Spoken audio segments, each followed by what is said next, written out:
یہاں آپ صلی اللہ علیہ وسلم نے سریر اقلام یعنی لوح محفوظ پر لکھنے والے قلموں کی سرسراہٹ کی آوازیں سنی۔ یہ تقدیر کے قلم تھے اور فرشتے ان سے مخلوق کی تقدیریں لکھ رہے تھے۔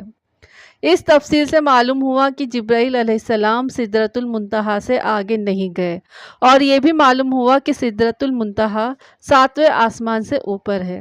بعض علماء نے لکھا کہ یہ عرش عظیم کے دائیں طرف ہے۔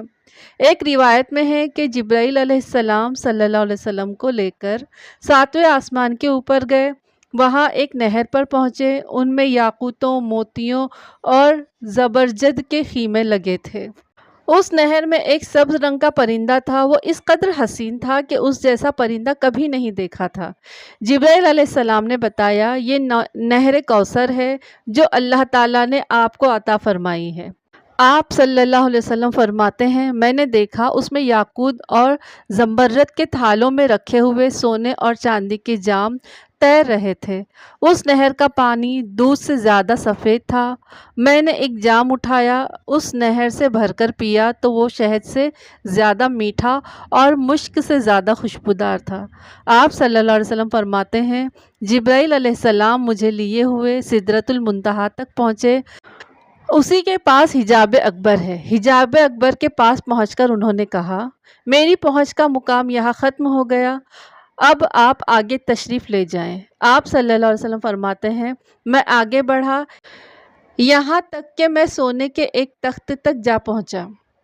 اس پر جنت کا ریشمی قالین بچھا ہوا تھا۔ اسی وقت میں نے جبرائیل علیہ السلام کی آواز سنی۔ وہ کہہ رہے تھے، اے محمد صلی اللہ علیہ وسلم، اللہ تعالیٰ آپ کی تعریف فرما رہا ہے، آپ سنیے اور اطاعت کیجیے، آپ کلام الہی سے دہشت زدہ نہ ہوں۔ چنانچہ اس وقت میں نے حق تعالیٰ کی تعریف بیان کی۔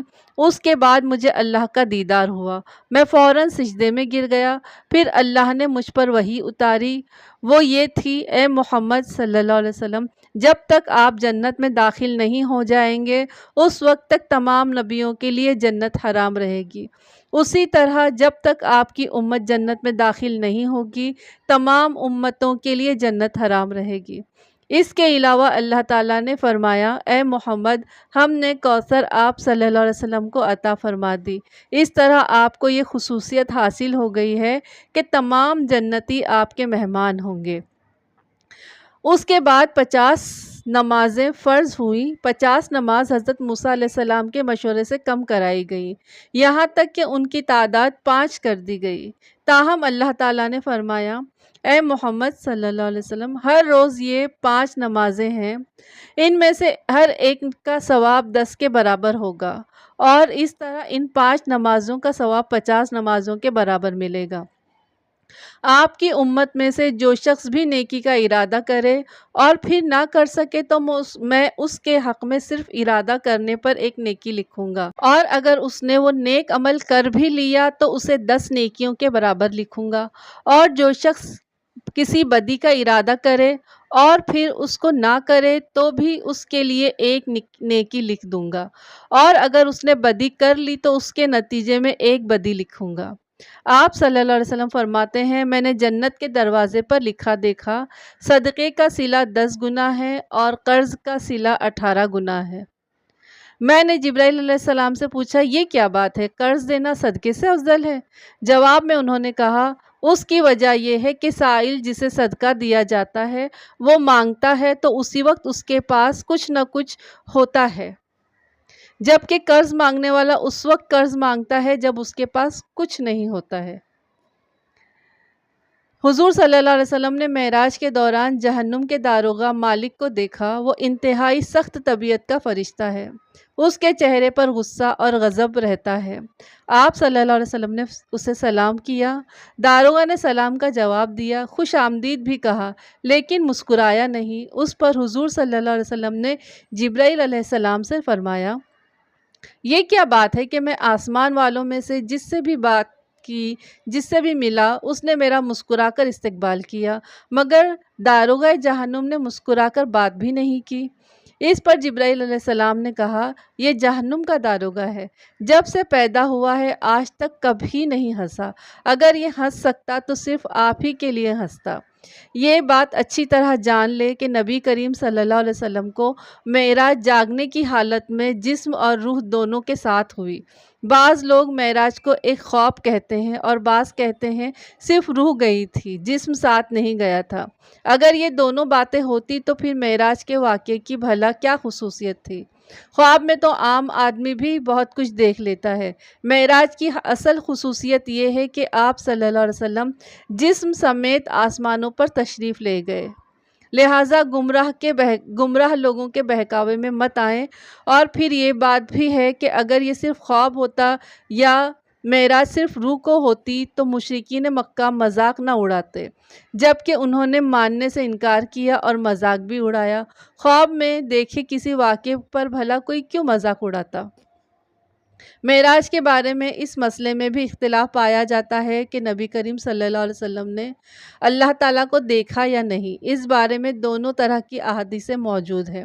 اس معاملے میں بہتر یہ ہے کہ ہم خاموشی اختیار کریں، کیونکہ یہ ہمارے اعتقاد کا مسئلہ نہیں ہے، نہ ہم سے قیامت کے دن یہ سوال پوچھا جائے گا۔ حضور صلی اللہ علیہ وسلم اللہ تعالیٰ سے ہم کلامی کے بعد آسمانوں سے واپس زمین پر تشریف لے آئے۔ جب اپنے بستر پر پہنچے تو وہ اسی طرح گرم تھا جس طرح چھوڑ کر گئے تھے، یعنی معراج کا یہ عجیب واقعہ اور اتنا طویل سفر صرف ایک لمحے میں پورا ہو گیا۔ یوں سمجھے کہ اللہ تعالیٰ نے اس دوران کائنات کے وقت کی رفتار کو روک دیا، جس کے باعث یہ معجزہ نہایت تھوڑے وقت میں مکمل ہو گیا۔ معراج کی رات کے بعد جب صبح ہوئی اور سورج ڈھل گیا تو جبرائیل علیہ السلام تشریف لائے۔ انہوں نے امامت کر کے آپ صلی اللہ علیہ وسلم کو نماز پڑھائی تاکہ آپ کو نمازوں کے اوقات اور نمازوں کی کیفیت معلوم ہو جائے۔ معراج سے پہلے آپ صلی اللہ علیہ وسلم صبح شام 2 رکعت نماز ادا کیا کرتے تھے اور رات میں قیام کرتے تھے، لہٰذا آپ صلی اللہ علیہ وسلم کو 5 فرض نمازوں کی کیفیت اس وقت تک معلوم نہیں تھی۔ جبرائیل علیہ السلام کی آمد پر حضور صلی اللہ علیہ وسلم نے اعلان فرمایا کہ سب لوگ جمع ہو جائیں۔ چنانچہ آپ صلی اللہ علیہ وسلم نے جبرائیل علیہ السلام کی امامت میں نماز ادا کی اور صحابہ کرام رضی اللہ عنہم نے آپ کی امامت میں نماز ادا کی۔ یہ ظہر کی نماز تھی۔ اسی روز اس کا نام ظہر رکھا گیا، اسی لیے کہ یہ پہلی نماز تھی جس کی کیفیت ظاہر کی گئی تھی۔ چونکہ دوپہر کو عربی میں ظہیرہ کہتے ہیں، اسی لیے یہ بھی ہو سکتا ہے کہ یہ نام اسی بنیاد پر رکھا گیا ہو، کیونکہ یہ نماز دوپہر کو پڑھی جاتی ہے۔ اس نماز میں آپ صلی اللہ علیہ وسلم نے 4 رکعت پڑھائی اور قرآن کریم آواز سے نہیں پڑھا۔ اس طرح عصر کا وقت ہوا تو عصر کی نماز ادا کی گئی، سورج غروب ہوا تو مغرب کی نماز پڑھی گئی۔ یہ 3 رکعت کی نماز تھی۔ اس میں پہلی 2 رکعتوں میں آواز سے قرأت کی گئی، آخری رکعت میں قرأت بلند آواز سے نہیں کی گئی۔ اس نماز میں ظہر اور عصر کی طرح حضرت جبرائیل علیہ السلام آگے تھے۔ آپ صلی اللہ علیہ وسلم ان کی امامت میں نماز ادا کر رہے تھے اور صحابہ نبی کریم صلی اللہ علیہ وسلم کی امامت میں نماز ادا کر رہے تھے۔ اس کا مطلب یہ ہے کہ حضور صلی اللہ علیہ وسلم اس وقت مقتدی بھی تھے اور امام بھی۔ رہا یہ سوال کہ نماز کہاں پڑھی گئی، تو اس کا جواب یہ ہے کہ خانہ کعبہ میں پڑھی گئی اور آپ صلی اللہ علیہ وسلم کا رخ بیت المقدس کی طرف تھا، کیونکہ اس وقت تک قبلہ بیت المقدس ہی تھا۔ حضور صلی اللہ علیہ وسلم جب تک مکہ معظمہ میں رہے اسی کی سمت منہ کر کے نماز ادا کرتے رہے۔ جبرائیل علیہ السلام نے پہلے دن نمازوں کے اول وقت میں یہ نماز پڑھائی اور دوسرے دن آخری وقت میں یہ نماز پڑھائی تاکہ معلوم ہو جائے کہ نماز کے اوقات کہاں سے کہاں تک ہیں۔ اس طرح یہ 5 نمازیں فرض ہوئیں اور ان کے پڑھنے کا طریقہ بھی آسمان سے نازل ہوا۔ آج کچھ لوگ کہتے نظر آتے ہیں نماز کا کوئی طریقہ قرآن سے ثابت نہیں، لہٰذا نماز کسی بھی طریقے سے پڑھی جا سکتی ہے، ہم تو بس قرآن کو مانتے ہیں۔ ایسے لوگ صریحاً گمراہی میں مبتلا ہیں۔ نماز کا طریقہ بھی آسمان سے ہی نازل ہوا اور ہمیں نماز اسی طرح پڑھنا ہوگی جس طرح نبی کریم صلی اللہ علیہ وسلم اور صحابہ کرام پڑھتے رہے۔ یہ بھی ثابت ہو گیا کہ فرض نمازیں 5 ہیں۔ حدیث کے منکر 5 نمازوں کا انکار کرتے ہیں اور صرف 3 فرض نمازوں کے قائل ہیں۔ لوگوں کو دھوکہ دینے کے لیے وہ کہتے ہیں کہ قرآن مجید میں صرف 3 نمازوں کا ذکر آیا ہے، حالانکہ اول تو ان کی یہ بات ہی صریحاً جھوٹ ہے۔ دوسرے یہ کہ جب احادیث سے 5 نمازیں ثابت ہیں تو کسی مسلمان کے لیے اس سے انکار کرنے کی کوئی گنجائش نہیں رہتی۔ 5 نمازوں کی حکمت کے بارے میں علماء نے لکھا ہے کہ انسان کے اندر اللہ تعالیٰ نے 5 حواس یعنی 5 حصے رکھی ہیں۔ انسان گناہ بھی انہی حصوں کے ذریعے سے کرتا ہے، یعنی آنکھ، کان، ناک، منہ، اعضاء و جواہر یعنی ہاتھ پاؤں۔ لہٰذا نماز بھی 5 مقرر کی گئی تاکہ ان 5 حواسوں کے ذریعے دن اور رات میں جو گناہ انسان سے ہو جائیں وہ ان 5 نمازوں کے ذریعے دھل جائیں۔ اس کے علاوہ بھی بے شمار حکمتیں ہیں۔ یہ بھی یاد رکھیں کہ معراج کے واقعے میں حضور صلی اللہ علیہ وسلم کا آسمانوں پر جانا ثابت کرتا ہے کہ آسمان حقیقت میں موجود ہے۔ موجودہ ترقی یافتہ سائنس کا یہ نظریہ ہے کہ آسمان کوئی وجود نہیں ہے، بلکہ یہ کائنات ایک عظیم خلا ہے۔ انسانی نگاہ جہاں تک جا کر رک جاتی ہے وہاں اس خلا کی مختلف روشنیوں کے پیچھے ایک نیلگوں حد نظر آتی ہے۔ اسی نیلگوں حد کو انسان آسمان کہتا ہے، لیکن اسلامی تعلیم نے ہمیں بتایا ہے کہ آسمان موجود ہیں اور آسمان اسی ترتیب سے موجود ہیں جو قرآن اور حدیث نے بتائی ہے۔ قرآن مجید کی بہت سی آیت میں آسمان کا ذکر ہے، بعض آیت میں 7 آسمان کا ذکر ہے، جن سے معلوم ہوتا ہے کہ آسمان ایک اٹل حقیقت ہے، نہ کہ نظریے کا دھوکہ۔ الحمدللہ معراج کا بیان تکمیل کو پہنچا۔ اس کے بعد سیرت النبی صلی اللہ علیہ وسلم قدم بقدم میں ہم معراج کے بعد کے واقعات بیان کریں گے انشاءاللہ تعالی۔ حج کے دنوں میں مکہ میں دور دور سے لوگ حج کرنے آتے تھے۔ یہ حج اسلامی طریقے سے نہیں ہوتا تھا، بلکہ اس میں کفریہ اور شرکیہ باتیں شامل کر لی گئی تھیں۔ ان دنوں یہاں میلے بھی لگتے تھے۔ نبی کریم صلی اللہ علیہ وسلم اسلام کی دعوت دینے کے لیے ان میلوں میں بھی جایا کرتے تھے۔ آپ صلی اللہ علیہ وسلم وہاں پہنچ کر لوگوں سے فرماتے تھے، کیا کوئی شخص اپنی قوم کی حمایت مجھے پیش کر سکتا ہے؟ کیونکہ قریش کے لوگ مجھے اپنے رب کا پیغام پہنچانے سے روک رہے ہیں۔ نبی کریم صلی اللہ علیہ وسلم مینا کے میدان میں تشریف لے جاتے، لوگوں کے ٹھکانے پر جاتے اور ان سے فرماتے، لوگوں، اللہ تعالیٰ تمہیں حکم دیتا ہے کہ تم صرف اسی کی عبادت کرو اور کسی کو اس کا شریک نہ ٹھہراؤ۔ نبی کریم صلی اللہ علیہ وسلم کا تعاقب کرتے ہوئے ابو لہب بھی وہاں تک پہنچ جاتا اور ان لوگوں سے بلند آواز میں کہتا، لوگوں، یہ شخص چاہتا ہے کہ تم اپنے باپ دادا کا دین چھوڑ دو۔ نبی کریم صلی اللہ علیہ وسلم ذوالحجاز کے میلے میں تشریف لے جاتے اور لوگوں سے فرماتے، لوگوں، لا الہ الا اللہ کہہ کر بھلائی حاصل کرو۔ ابو لہب یہاں بھی آ جاتا اور آپ کو پتھر مارتے ہوئے کہتا، لوگوں، اس شخص کی بات ہرگز نہ سنو، یہ جھوٹا ہے۔ نبی کریم صلی اللہ علیہ وسلم قبیلہ کندہ اور قبیلہ کلب کے کچھ خاندانوں کے پاس گئے۔ ان لوگوں کو بنو عبداللہ بھی کہا جاتا تھا۔ آپ صلی اللہ علیہ وسلم نے ان سے فرمایا، لوگوں، لا الہ الا اللہ پڑھ لو، فلاح پا جاؤ گے، کامیابی پا جاؤ گے۔ انہوں نے بھی اسلام کی دعوت قبول کرنے سے انکار کر دیا۔ آپ صلی اللہ علیہ وسلم بنو حنیفہ اور بنو عامر کے لوگوں کے پاس بھی گئے۔ ان میں سے ایک نے آپ صلی اللہ علیہ وسلم کا پیغام سن کر کہا، اگر ہم آپ کی بات مان لیں، آپ کی حمایت کریں اور آپ کی پیروی قبول کر لیں، پھر اللہ تعالیٰ آپ کو آپ کے مخالفوں پر فتح عطا فرما دے تو کیا آپ کے بعد یہ سرداری اور حکومت ہمارے ہاتھوں میں آ جائے گی؟ یعنی انہوں نے یہ شرط رکھی کہ آپ صلی اللہ علیہ وسلم کے بعد حکمرانی ان کی ہوگی۔ جواب میں آپ صلی اللہ علیہ وسلم نے ارشاد فرمایا، سرداری اور حکومت اللہ کے ہاتھ میں ہے، وہ جسے چاہتا ہے سونپ دیتا ہے۔ اس کے بعد اس شخص نے کہا، تو کیا ہم آپ کی حمایت میں عربوں سے لڑیں، عربوں کے نیزوں سے اپنے سینے چھلنی کرا لیں اور پھر جب آپ کامیاب ہو جائیں تو سرداری اور حکومت دوسروں کو ملے؟ نہیں، ہمیں آپ کی ایسی حکومت اور سرداری کی کوئی ضرورت نہیں۔ اس طرح ان لوگوں نے بھی صاف انکار کر دیا۔ بنو عامر کے یہ لوگ پھر اپنے وطن واپس لوٹ گئے۔ وہاں ان میں ایک بہت بوڑھا شخص تھا۔ بوڑھا ہونے کی وجہ سے وہ اس قدر کمزور ہو چکا تھا کہ ان کے ساتھ حج کے لیے نہیں جا سکا تھا۔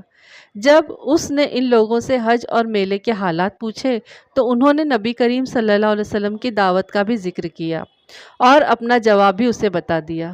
بوڑھا شخص یہ سنتے ہی سر پکڑ کر بیٹھ گیا اور افسوس بھرے لہجے میں بولا، اے بنی عامر، تم سے بہت بڑی غلطی ہوئی ہے۔ کیا تمہاری اس غلطی کا کوئی علاج ہو سکتا ہے؟ قسم ہے اس ذات کی جس کے قبضے میں میری جان ہے، اسماعیل علیہ السلام کی قوم میں سے جو شخص نبوت کا دعوے دار ہے، جو نبوت کا دعویٰ کر رہا ہے، وہ جھوٹا نہیں ہو سکتا، وہ بالکل سچا ہے۔ یہ اور بات ہے کہ اس کی سچائی تمہاری عقل میں نہ آ سکے گی۔ اسی طرح نبی کریم صلی اللہ علیہ وسلم نے بنو عبس، بنو سلیم، بنو غسان، بنو محارب، بنو فزارہ اور بنو نضر، بنو مرہ، بنو ازرہ سمیت کئی قبیلوں سے بھی ملے۔ ان سب نے آپ صلی اللہ علیہ وسلم کو اور بھی برے جوابات دیے۔ وہ کہتے، آپ کا گھرانہ اور آپ کا خاندان آپ کو زیادہ چاہتا ہے، اسی لیے انہوں نے آپ کی پیروی نہیں کی۔ عرب قبیلوں میں سے زیادہ تکلیف یمامہ کے بنو حنیفہ سے پہنچی۔ مسلمہ کذاب بھی اسی بدبخت قوم کا تھا جس نے نبوت کا دعویٰ کیا تھا۔ اسی طرح بنو ثقیف کے قبیلے نے بھی آپ صلی اللہ علیہ وسلم کو بہت برا بھلا کہا۔ اور تمام تر ناکامیوں کے بعد آخرکار اللہ تعالیٰ نے اپنے دین کو پھیلانے، اپنے نبی محمد صلی اللہ علیہ وسلم کا اکرام کرنے اور اپنا وعدہ پورا کرنے کا ارادہ فرمایا۔ آپ صلی اللہ علیہ وسلم حج کے دنوں میں گھر سے نکلے۔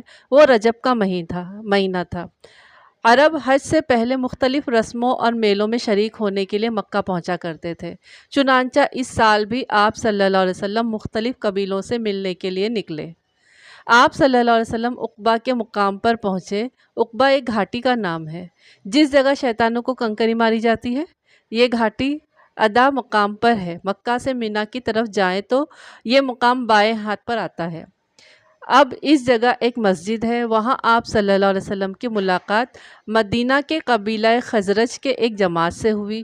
اوس اور خزرج مدینہ منورہ کے مشہور قبیلے تھے۔ یہ اسلام سے پہلے ایک دوسرے کے جانی دشمن تھے۔ یہ بھی دوسرے عربوں کی طرح حج کیا کرتے تھے۔ یہ حضرات تعداد میں کل 6 تھے۔ ایک روایت کے مطابق ان کی تعداد 8 تھی۔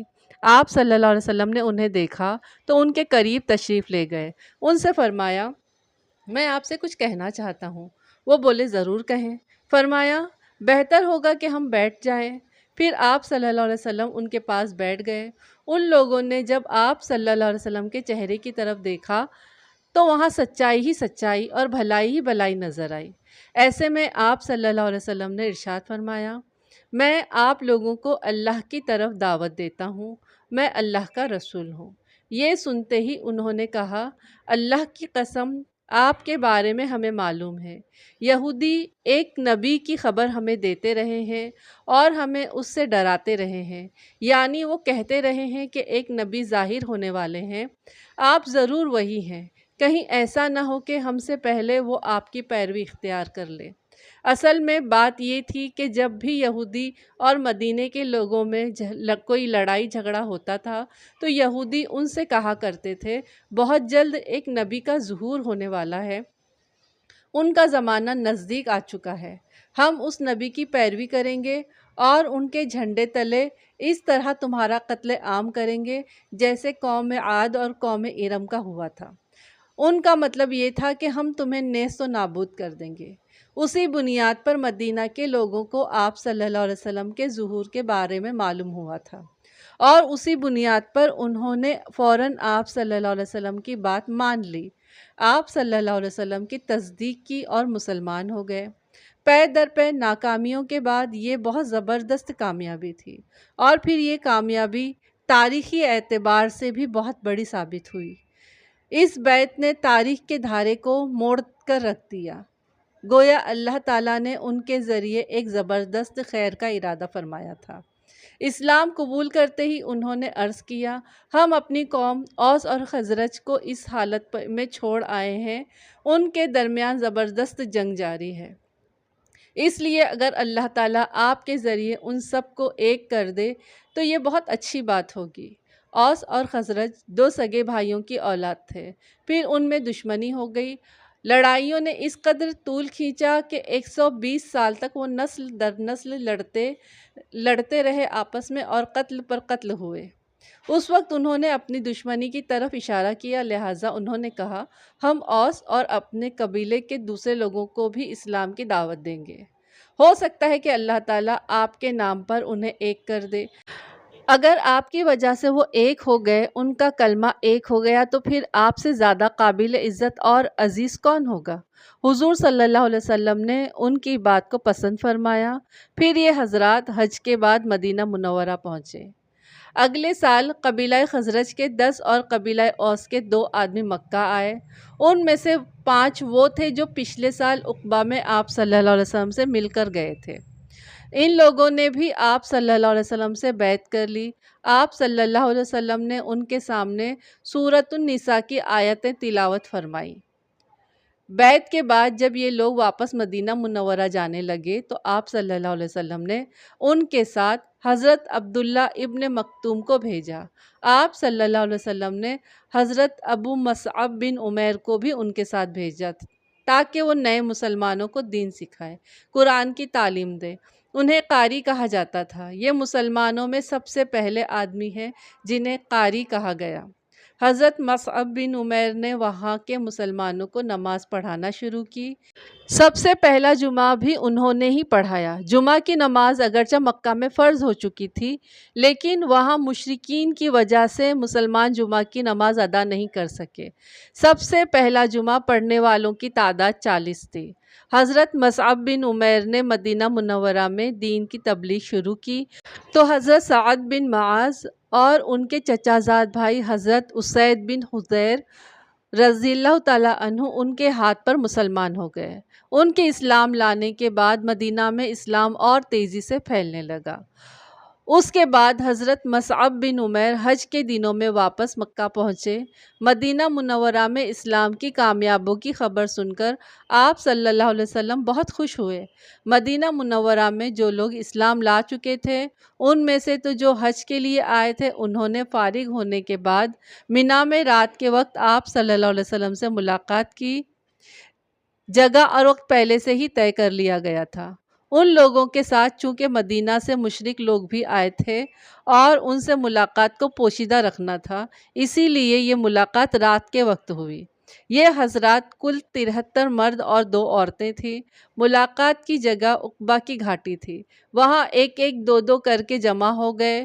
اس مجمع میں 11 آدمی قبیلہ اوس کے تھے اور پھر آپ صلی اللہ علیہ وسلم تشریف لائے۔ آپ صلی اللہ علیہ وسلم کے چچا حضرت عباس بن عبد المطلب بھی ساتھ تھے۔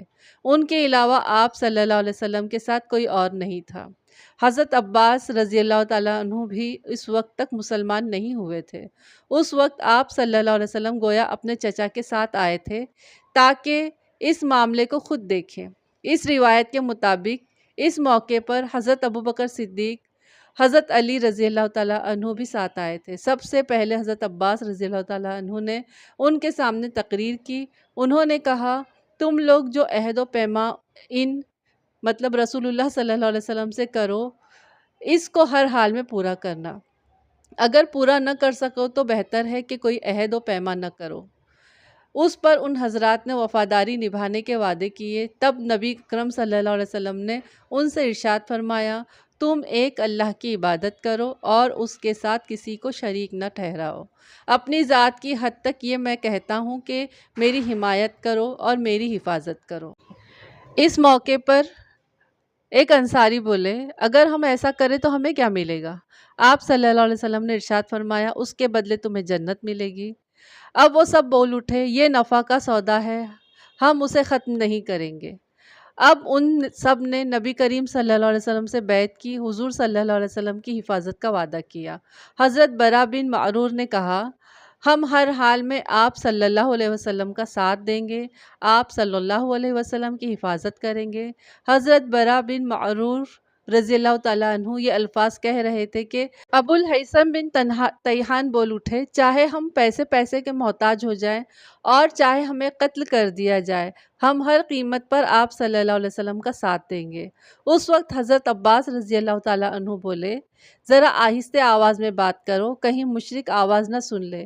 اس موقع پر ابو الہیثم نے عرض کیا، اے اللہ کے رسول صلی اللہ علیہ وسلم، ہمارے اور یہودیوں کے درمیان کچھ معاہدے ہیں، اب ہم ان کو توڑ رہے ہیں، ایسا تو نہیں ہوگا کہ آپ صلی اللہ علیہ وسلم ہمیں چھوڑ کر مکہ آ جائیں؟ یہ سن کر آپ صلی اللہ علیہ وسلم مسکرائے اور فرمایا، نہیں، بلکہ میرا خون اور تمہارا خون ایک ہے، جس سے تم جنگ کرو گے اس سے میں جنگ کروں گا، جسے تم پناہ دو گے اسے میں پناہ دوں گا۔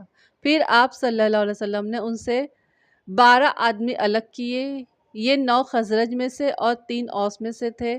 آپ نے ان سے فرمایا، تم میرے جانثار ہو، تم میرے نقیب ہو۔ ان 12 حضرات میں یہ حضرات شامل تھے: حضرت سعد بن عبادہ، اسد بن رواحہ، برا بن معرور، ابو الحیثم بن ابن تیحان، اسید بن حضیر، عبداللہ ابن عمرو بن حزام، عبادہ بن صامت اور رافع بن مالک رضی اللہ تعالی عنہم۔ ان سب میں ہر ایک اپنے اپنے قبیلے کا نمائندہ تھا۔ آپ صلی اللہ علیہ وسلم نے ان جانثاروں سے فرمایا، تم لوگ اپنی اپنی قوم کی طرف سے اس طرح میرے کفیل ہو جیسے عیسیٰ علیہ السلام کے 12 حواری ان کے کفیل تھے، اور میں اپنی قوم یعنی مہاجروں کی طرف سے کفیل اور ذمہ دار ہوں۔ اس بیعت کو بیعت عقبہ ثانیہ کہا جاتا ہے۔ یہ بہت اہم تھی۔ اس بیعت کے ہونے پر شیطان نے بہت واویلا کیا، چیخا اور چلایا، کیونکہ یہ اسلام کی ترقی کی بنیاد تھی۔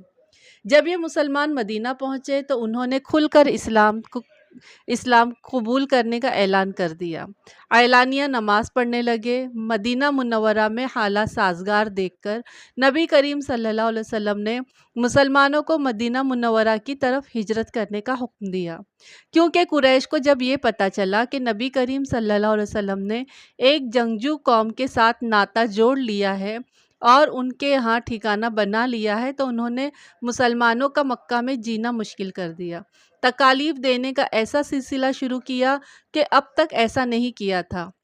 روز بروز صحابہ کی پریشانیاں اور مصیبتیں بڑھتی چلی گئی۔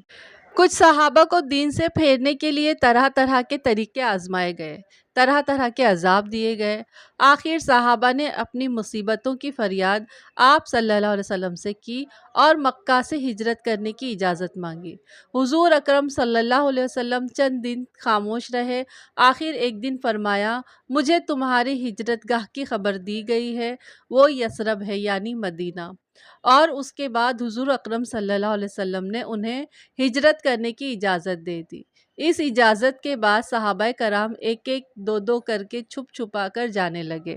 مدینہ کی طرف روانہ ہونے سے پہلے نبی کریم صلی اللہ علیہ وسلم اپنے صحابہ کے درمیان بھائی چارہ یعنی انہیں ایک دوسرے کا بھائی بنایا، مثلاً حضرت ابوبکر اور حضرت عمر کے درمیان بھائی چارہ فرمایا، اس طرح حمزہ کو حضرت زید بن حارثہ کا بھائی بنایا، حضرت عثمان رضی اللہ تعالیٰ عنہ کو عبد الرحمن بن عوف کا بھائی بنایا، حضرت عبادہ بن صامت اور حضرت بلال کے درمیان بھائی چارہ قائم کیا، حضرت مصعب بن عمیر اور حضرت اسد بن ابی وقاص کے درمیان بھائی چارہ قائم کیا، حضرت ابو عبیدہ بن جراح رضی اللہ تعالیٰ عنہ اور حضرت حذیفہ رضی اللہ تعالیٰ عنہ کے غلام حضرت سالم کے درمیان اور حضرت سعید بن زید اور حضرت طلحہ بن عبید اللہ کے درمیان اور حضرت علی رضی اللہ تعالیٰ عنہ کو خود اپنا بھائی بنایا۔ مسلمانوں میں سے جن صحابہ نے سب سے پہلے مدینہ کی طرف ہجرت کی وہ رسول اللہ صلی اللہ علیہ وسلم کے پھوپھی زاد بھائی حضرت ابو سلمہ عبداللہ بن عبداللہ مخزومی، انہوں نے سب سے پہلے تنہا جانے کا ارادہ فرمایا۔ جب یہ حبشہ سے واپس مکہ آئے تھے تو انہیں سخت تکالیف پہنچائی گئی تھی، آخر انہوں نے واپس حبشہ جانے کا ارادہ کر لیا تھا، مگر انہیں مدینہ کے لوگوں کے مسلمان ہو جانے کا پتہ چلا تو یہ رک گئے اور ہجرت کی اجازت ملنے پر مدینہ روانہ ہو گئے۔ مکہ سے روانہ ہوتے وقت یہ اپنے اونٹ پر سوار ہوئے اور اپنی بیوی سلمہ رضی اللہ تعالیٰ عنہ اور اپنے دودھ پیتے بچے کو بھی ساتھ سوار کر لیا۔ جب ان کے سسرال والوں کو پتہ چلا تو وہ انہیں روکنے کے لیے دوڑے اور راستے میں جا پکڑا، ان کا راستہ روک کر کھڑے ہو گئے۔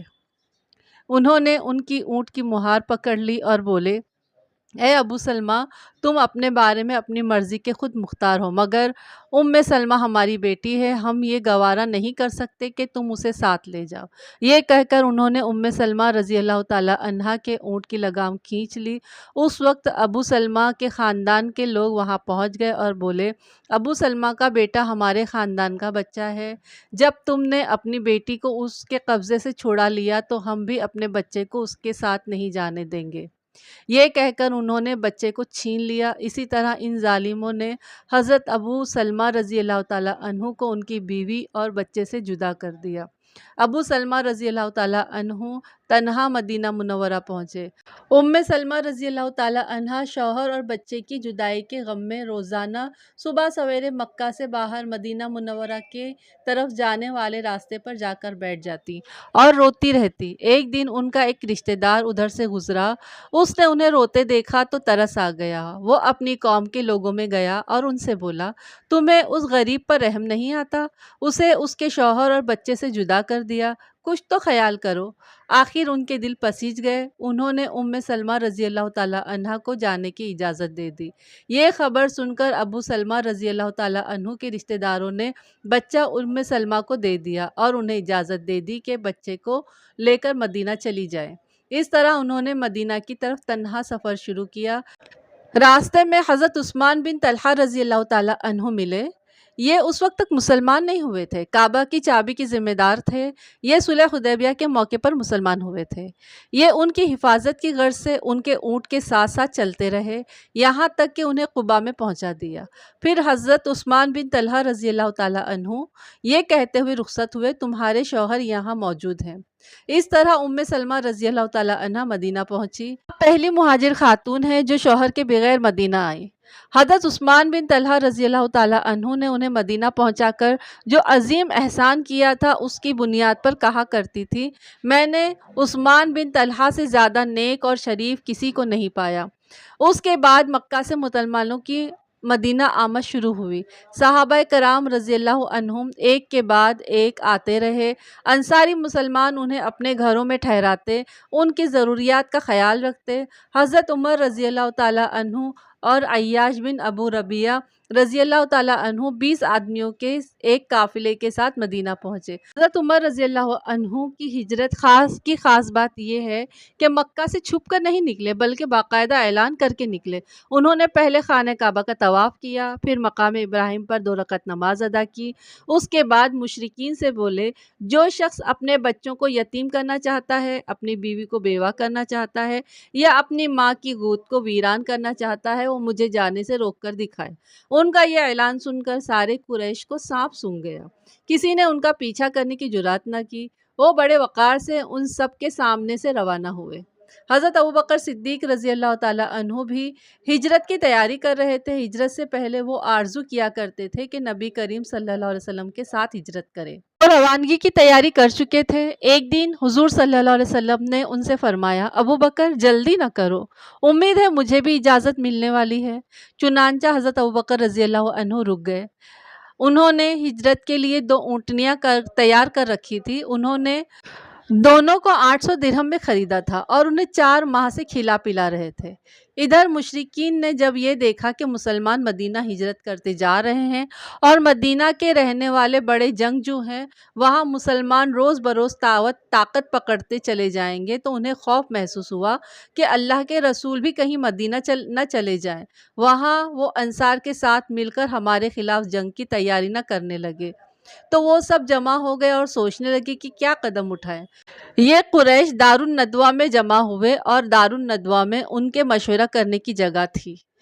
یہ پہلا پختہ مکان تھا جو مکہ میں تعمیر ہوا۔ قریش کے اس مشورے میں شیطان بھی شریک ہوا۔ وہ انسانی شکل میں آیا تھا اور ایک بوڑھے کے روپ میں تھا، سبز رنگ کی چادر اوڑھے ہوئے تھا۔ وہ دروازے میں آ کر ٹھہر گیا۔ اسے دیکھ کر لوگوں نے پوچھا، آپ کون بزرگ ہیں؟ اس نے کہا، میں نجد کا سردار ہوں۔ آپ لوگ جس غرض سے یہاں جمع ہوئے ہیں، میں بھی اسی کے بارے میں سن لینے آیا ہوں، تاکہ تم لوگوں کی باتیں سنوں اور ہو سکے تو کوئی مفید مشورہ بھی دوں۔ ان قریشیوں نے اسے اندر بلا لیا۔ اب انہوں نے مشورہ شروع کیا۔ ان میں سے کوئی بولا، اس شخص یعنی نبی کریم صلی اللہ علیہ وسلم کا معاملہ تم دیکھ ہی چکے ہو۔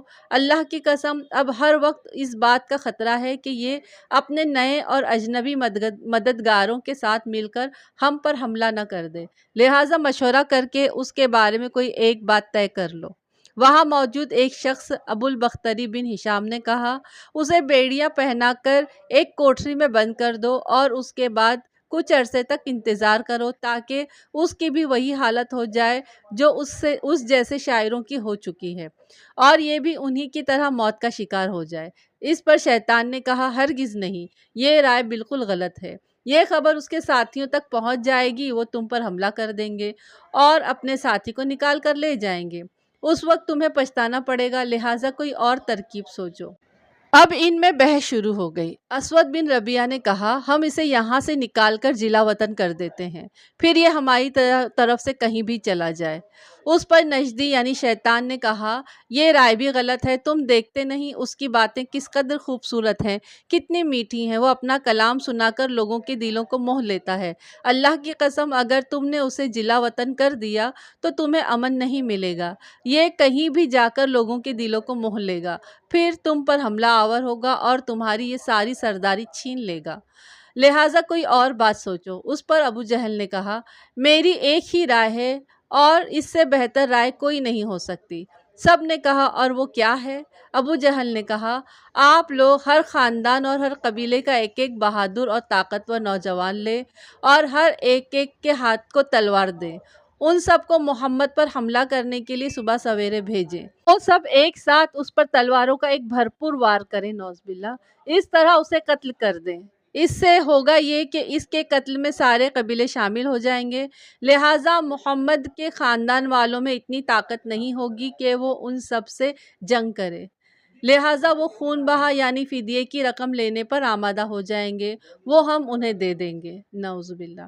اس پر شیطان خوش ہو کر بولا، ہاں یہ بہت اعلیٰ ہے، میرے خیال میں اس سے اچھی رائے کوئی اور ہو ہی نہیں سکتی۔ چنانچہ اس رائے کو سب نے منظور کر لیا۔ اللہ تعالیٰ نے فوراً جبرائیل علیہ السلام کو حضور اکرم صلی اللہ علیہ وسلم کے پاس بھیج دیا۔ انہوں نے عرض کیا، آپ روزانہ جس بستر پر سوتے ہیں آج اس پر نہ سوئیں۔ اس کے بعد انہوں نے مشرکین کی سازش کے بارے میں خبر دی۔ چنانچہ سورہ انفال کی آیت نمبر 30 میں آتا ہے، ترجمہ، اور اس واقعے کا بھی ذکر کیجیے جب کافر لوگ آپ کی نسبت بری بری تدبیریں سوچ رہے تھے کہ آیا آپ کو قید کر لیں یا قتل کر ڈالیں یا جلا وطن کر دیں، اور وہ اپنی تدبیریں کر رہے تھے اور اللہ اپنی تدبیر کر رہا تھا، اور سب سے مضبوط تدبیر کرنے والا اللہ ہے۔ غرض جب رات 1/3 گزر گئی تو مشرکین کا ٹولہ حضور اکرم صلی اللہ علیہ وسلم کے گھر تک پہنچ کر چھپ گیا۔ وہ انتظار کرنے لگے کہ کب وہ سوئیں اور وہ یکدم ان پر حملہ کر دیں۔ ان کفار کی تعداد 100 تھی۔ ادھر حضور صلی اللہ علیہ وسلم نے حضرت علی سے فرمایا، تم میرے بستر پر سو جاؤ اور میری یمنی چادر اوڑھ لو۔ پھر آپ صلی اللہ علیہ وسلم نے حضرت علی کو تسلی دیتے ہوئے فرمایا، تمہارے ساتھ کوئی ناخوشگوار واقعہ پیش نہیں آئے گا۔ مشرکوں کے جس گروہ نے آپ صلی اللہ علیہ وسلم کے گھر کو گھیر رکھا تھا، ان میں حکیم بن ابو العاص، عقبہ بن ابی معیط، نصر بن حارث، اسید بن خلف، زمعہ بن اسود اور ابو جہل بھی شامل تھے۔ ابو جہل اس وقت دبی دبی آواز میں اپنے ساتھیوں سے کہہ رہا تھا، محمد صلی اللہ علیہ وسلم کہتا ہے اگر تم اس کے دین کو قبول کر لو گے تو تمہیں عرب اور عجم کی بادشاہت مل جائے گی، اور مرنے کے بعد تمہیں دوبارہ زندگی عطا کی جائے گی، اور وہاں تمہارے لیے ایسی جنتیں ہوں گی، ایسے باغات ہوں گے جیسے اردن کے باغات ہیں، لیکن اگر تم میری پیروی نہیں کرو گے تو تم سب تباہ ہو جاؤ گے، مرنے کے بعد دوبارہ زندہ کیے جاؤ گے تو تمہارے لیے وہاں جہنم کی آگ تیار ہوگی، اس کے بعد اس میں تمہیں جلایا جائے گا۔ نبی کریم صلی اللہ علیہ وسلم نے اس کے یہ الفاظ سن لیے۔ آپ یہ کہتے ہوئے گھر سے نکلے، ہاں میں یقیناً یہ بات کہتا ہوں۔ اس کے بعد آپ صلی اللہ علیہ وسلم نے اپنی مٹھی میں کچھ مٹی اٹھائی اور یہ آیت تلاوت فرمائی، ترجمہ، یاسین شریف، قسم ہے حکمت والے قرآن کی، بے شک آپ پیغمبروں کے گروہ میں سے ہیں، سیدھے راستے پر ہیں۔ یہ قرآن زبردست اللہ مہربان کی طرف سے نازل کیا گیا ہے تاکہ آپ پہلے تو ایسے لوگوں کو ڈرائیں جن کے باپ دادا نہیں ڈرائے گئے، سو اسی سے بے خبر ہیں وہ۔ ان میں سے اکثر لوگوں پر یہ بات ثابت ہو چکی ہے، سو یہ لوگ ایمان نہیں لائیں گے۔ ہم نے ان کی گردنوں میں طوق ڈال دیے ہیں، پھر وہ تھوڑیوں تک اڑ گئے ہیں جن سے ان کے سر اوپر کو اٹھ گئے ہیں، اور ہم نے ایک آڑ ان کے سامنے کر دی ہے اور ایک آڑ ان کے پیچھے کر دی ہے، جس سے ہم نے انہیں ہر طرف سے گھیر لیا ہے، سو وہ دیکھ نہیں سکتے۔ یہ وہ سورہ یاسین کی آیت 1 سے 9 کا ترجمہ ہے۔ ان آیت کی برکت سے اللہ تعالیٰ نے کفار کو وقتی طور پر اندھا کر دیا، وہ آپ صلی اللہ علیہ وسلم کو اپنے سامنے سے جاتے ہوئے دیکھ نہ سکے۔ حضور صلی اللہ علیہ وسلم نے جو مٹی پھینکی تھی وہ ان سب کے سروں پر گری، کوئی ایک بھی ان سے نہ بچا جس پر یہ مٹی نہ گری ہو۔ قریش کو پتہ چلا کہ حضور صلی اللہ علیہ وسلم ان کے سروں پر خاک ڈال کر جا چکے ہیں، تو وہ سب گھر کے اندر داخل ہوئے۔ جب آپ صلی اللہ علیہ وسلم کے بستر پر حضرت علی کو چادر اوڑھے سو رہے دیکھا تو وہ بولے، خدا کی قسم یہ تو اپنی چادر اوڑھ کر سو رہے ہیں۔ لیکن جب چادر الٹی گئی تو بستر پر حضرت علی نظر آئے۔ مشرکین حیرت زدہ رہ گئے، انہوں نے حضرت علی سے پوچھا، تمہارے بھائی کہاں ہیں؟ مگر انہوں نے کچھ نہ بتایا، تو وہ حضرت علی کو مارتے ہوئے باہر لے آئے اور مسجد حرام تک لائے۔ کچھ دیر تک انہوں نے انہیں روکے رکھا، پھر چھوڑ دیا۔ اب آپ صلی اللہ علیہ وسلم کو ہجرت کے سفر پر روانہ ہونا تھا۔ اس کے آگے انشاءاللہ ہم کل کریں گے، تو آپ لوگ لائک کریے، سبسکرائب کریے جنہوں نے نہیں کیا ہے، اور پلیز کمنٹس بھی لکھیے۔ اپنا خوب خیال رکھیے، مجھے دعاؤں میں یاد رکھیے۔ کل ملتے ہیں، تب تک کے لیے السلام علیکم، اللہ حافظ۔